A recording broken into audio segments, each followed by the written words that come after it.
We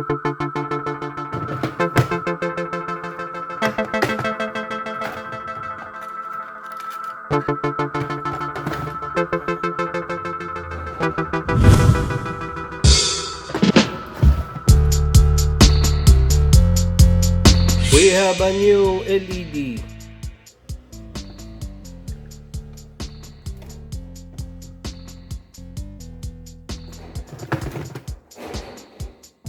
This is Backlight LED used for TV backlighting.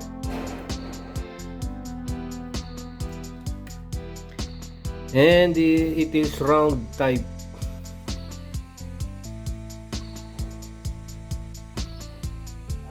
$2, 3 volts, aluminum backing.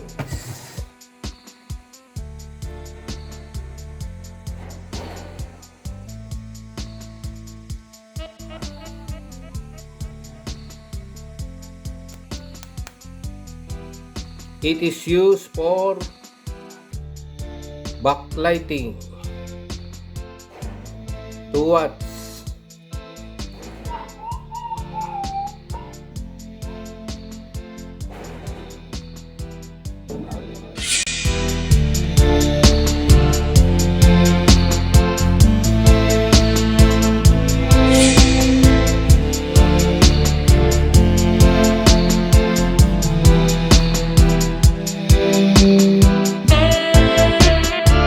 We are going to test the backlight LED using adjustable power supply.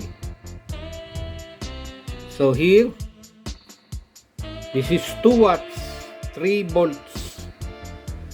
So we need 3 volts.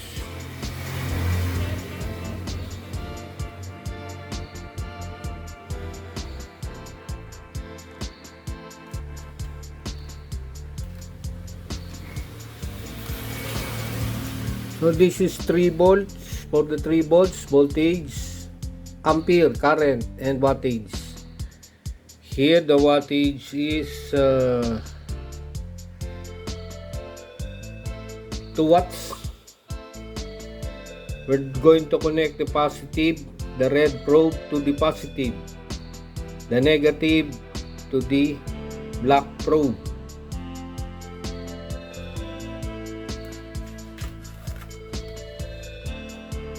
Adjust to 3 volts.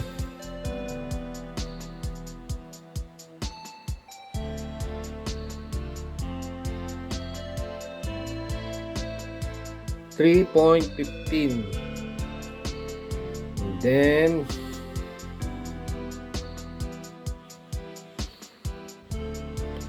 negative to negative, positive.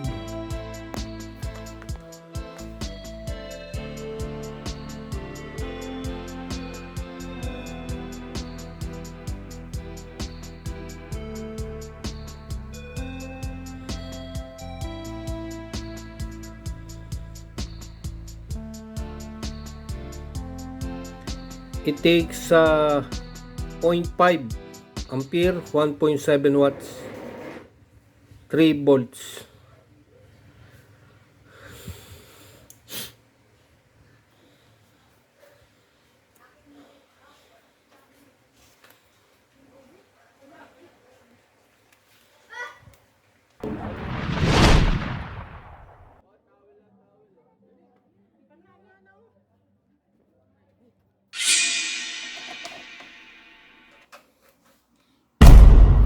Okay.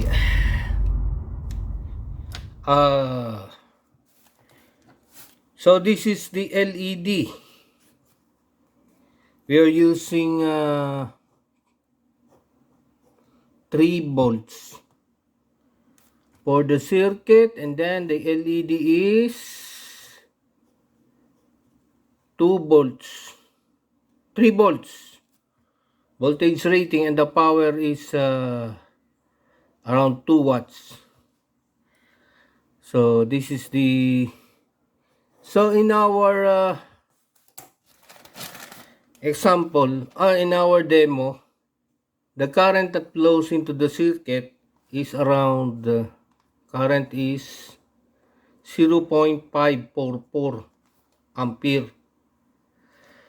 So it means that this LED is a high current.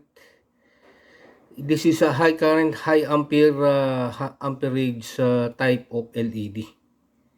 That's why it is, because it is 0.5 ampere, 0.5 ampere of current without any resistor, because we're using adjustable power supply. This is adjustable power supply. We adjust the voltage 3 volts. So the voltage rating is 3 volts. No resistor.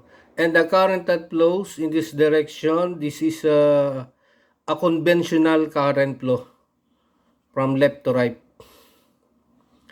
And the current we have is the 0.5 ampere, which is a high current, high amperage, high current LED.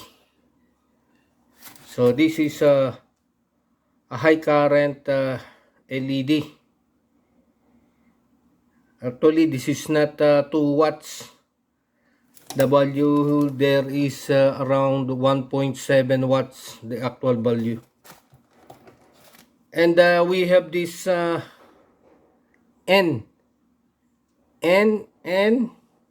contact, which means there is a connectivity or a continuity for this N. We can, this is for looping purposes.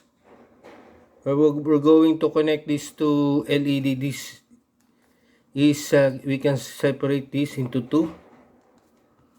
And aluminum type backings, which is